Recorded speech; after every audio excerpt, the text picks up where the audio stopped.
Assalamualaikum warahmatullahi wabarakatuh. Apa kabar teman-teman semuanya? Salam kenal, saya Widyasukma Pratiwi yang akan memandu jalannya presentasi pada hari ini dengan tema korupsi. Sebelum itu, marilah kita panjatkan puji syukur kepada Tuhan Yang Maha Esa karena atas kesempatan dan kesehatan yang telah diberikan sehingga kita dapat berkumpul pada hari ini. Baik, sebelum saya memulai jalannya presentasi pada hari ini, saya ingin mengawali terlebih dahulu dengan sebuah data yang mengatakan bahwa KPK telah menangani 55 kasus tindak pidana korupsi selama periode 1 Januari sampai 6 Oktober 2023. Perkara terbanyak berupa penyuapan atau gratifikasi dengan jumlah total 44 kasus, setara dengan 51,76% dari total kasus korupsi yang ditangani KPK sampai akhir bulan lalu. Baik, sebelum saya memulai jalannya presentasi pada hari ini, saya ingin mengawali terlebih dahulu dengan sebuah data yang mengatakan bahwa KPK telah menangani 85 kasus tindak pidana korupsi selama periode 1 Januari sampai 6 Oktober 2023. Perkara terbanyak berupa penyuapan atau gratifikasi dengan jumlah total 44 kasus, setara dengan 51,76% dari total kasus korupsi yang ditangani KPK sampai akhir bulan lalu.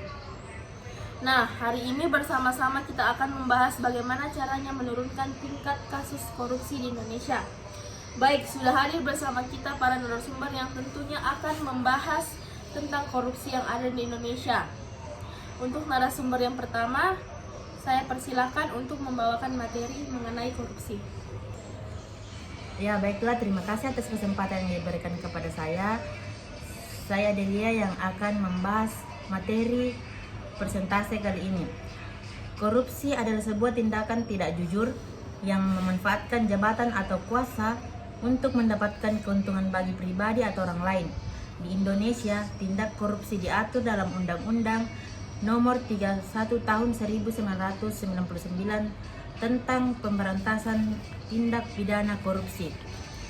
Berdasarkan undang-undang tersebut, korupsi adalah setiap orang yang secara melawan hukum melakukan perbuatan memperkaya diri sendiri, orang lain, atau suatu koperasi yang dapat merugikan keuangan negara dan perekonomian negara. Pada dasarnya, praktik korupsi dapat dibagi menjadi beberapa jenis, yaitu yang pertama, penyuapan. Penyuapan adalah pembayaran dalam bentuk uang atau sejenisnya yang diberikan atau diambil dalam hubungan korupsi. Dengan demikian, dalam konteks penyuapan, korupsi adalah tindakan pembayaran atau menerima suap. Penyuapan biasanya dilakukan dengan tujuan untuk memuluskan atau memperlancar urusan utama ketika harus melewati proses birokrasi formal. Yang kedua, penggelapan atau pencurian. Penggelapan atau pencurian merupakan tindak kejahatan menggelapkan atau mencuri uang rakyat yang dilakukan oleh pegawai pemerintah, pegawai sektor swasta, atau aparat birokrasi. Ketiga, penipuan. Penipuan atau fraud dapat didefinisikan sebagai kejahatan ekonomi berwujud kebohongan. Penipuan dan perilaku tidak jujur sejenis korupsi ini merupakan kejahatan ekonomi yang terorganisir dan biasanya melibatkan pejabat. Dengan begitu, kegiatan penipuan relatif lebih berbahaya dan berskala lebih luas dibandingkan penyuapan dan penggelapan. 4.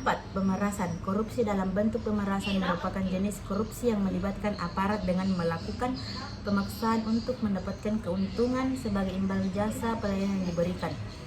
Itu saja yang bisa saya sampaikan. Saya kembalikan ke moderator. Baik, terima kasih kepada saudari Adelia. Narasumber yang kedua akan melanjutkan materi yang telah dibacakan oleh narasumber pertama. Kepada narasumber kedua dipersilahkan. Baik, terima kasih atas kesempatan yang telah diberikan. Saya Ayu Pinarsi akan melanjutkan materi yang telah disampaikan oleh saudari Adelia. Ada 3 strategi yang dapat dilakukan untuk memberantas korupsi, yaitu yang pertama, represif.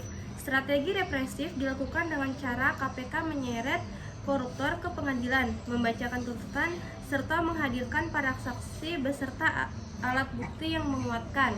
Kedua, perbaikan sistem.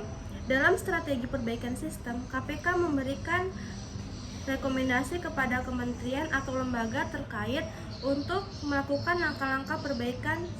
Selain itu, strategi ini juga dilakukan melalui penataan layanan publik, melalui koordinasi dan supervisi pencegahan, serta mendorong transparansi penyelenggaraan negara.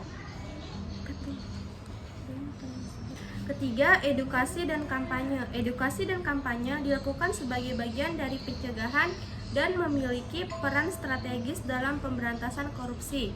Melalui edukasi dan kampanye, KPK meningkatkan kesadaran masyarakat mengenai dampak korupsi, mengajak masyarakat untuk terlibat dalam gerakan pemberantasan korupsi, serta membangun perilaku dan budaya anti korupsi.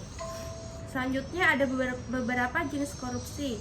Yang pertama, korupsi transaktif, menunjuk kepada adanya kesepakatan timbal balik antara pemberi dan penerima demi keuntungan kedua belah pihak. Yang kedua, ada korupsi yang memeras, menunjuk adanya pemaksaan kepada pihak pemberi untuk menyuap guna mencegah kerugian yang sedang mengancam dirinya, kepentingannya atau hal-hal yang dihargainya. Ketiga, korupsi investif adalah pemberian barang atau jasa tanpa ada pertalian langsung dengan keuntungan tertentu. Korupsi berdampak sangat buruk bagi kehidupan berbangsa dan bernegara karena telah terjadi kebusukan, ketidakjujuran, dan melukai rasa keadilan masyarakat. Penyimpangan anggaran yang terjadi akibat korupsi telah menurunkan kualitas pelayanan negara kepada masyarakat seperti pendidikan, perlindungan lingkungan, penelitian, dan pembangunan. Pada tingkat mikro, korupsi telah meningkatkan ketidakpastian adanya pelayanan yang baik dari pemerintah kepada masyarakat. Itu saja yang dapat saya sampaikan. Saya kembalikan ke moderator. Baik, terima kasih kepada kedua narasumber kita yang telah menyempatkan waktu untuk menyampaikan materi pada hari ini. Adapun kesimpulan yang dapat kita dapatkan dalam presentasi kali ini yaitu pengertian mengenai korupsi mengalami perluasan, yaitu semua bentuk pemberian dalam arti luas yakni meliputi pemberian uang, barang, rabat, diskon, komisi, pinjaman tanpa bunga, tiket perjalanan wisata, pengobatan cuma-cuma, dan fasilitas lainnya masuk dalam pengertian korupsi. Baik, itu saja yang dapat kita sampaikan. Kurang dan lebihnya mohon dimaafkan. Wassalamualaikum warahmatullahi wabarakatuh.